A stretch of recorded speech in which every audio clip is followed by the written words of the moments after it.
Here's some more factorising from NuLake, pages 7 to 10. I did this one on the last tutorial. We were doing it in two parts. So we take the first bit, 3ac, and factorise, we get e plus 1. We do the second part, 6b, negative 6b, and we get e plus 1. Then when we take the factor of e plus 1 and put that outside the brackets, we get e plus 1, and inside we have 3ac minus 6b. Now I said that that was factorised fully. Is it? It's almost factorised fully. You've still got a 3 inside that bracket which you can take out. And there is the 3 taken out. We normally put the 3 right at the very front and the two brackets together. Now that's factorised fully. Here we're going to factorise this one. Make sure you complete the second part of this.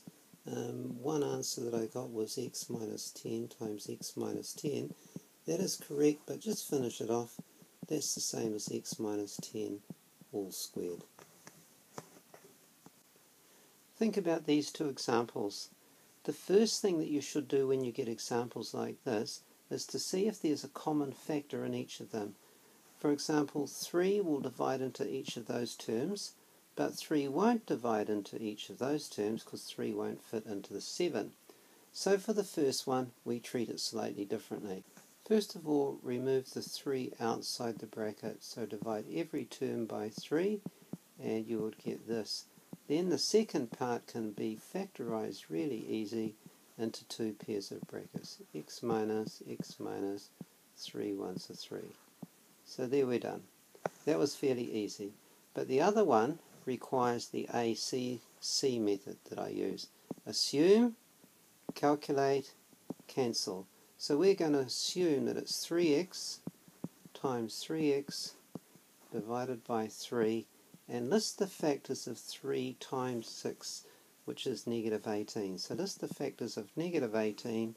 We know that 2 times negative 9 make negative 7, which is our middle term. So you see your middle term there is negative 7. 2 minus 9 is negative 7. So we know that it's 2 and negative 9 in the brackets. Now the 3 will cancel nicely into both parts of the second bracket. So remove the 3 outside, cancel the 3 which is a factor, and you get the following. And there we've completed the question. Question 97 is a little tricky. So I would like to remove the 0.5 out of that first. So I'm going to divide 0.5 into each of these terms.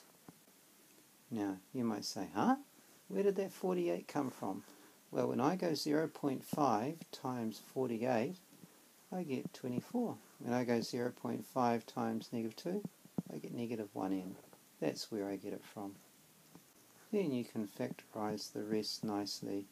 N minus, n plus, one's plus and one's minus. Factors of 48 that differ by 2 are, we can see 6 times 8, and negative 8 plus 6 make 48. Sorry, they times the 48, they make negative 2. So there's our final answer, and we're done. And there we have some power in mathematics.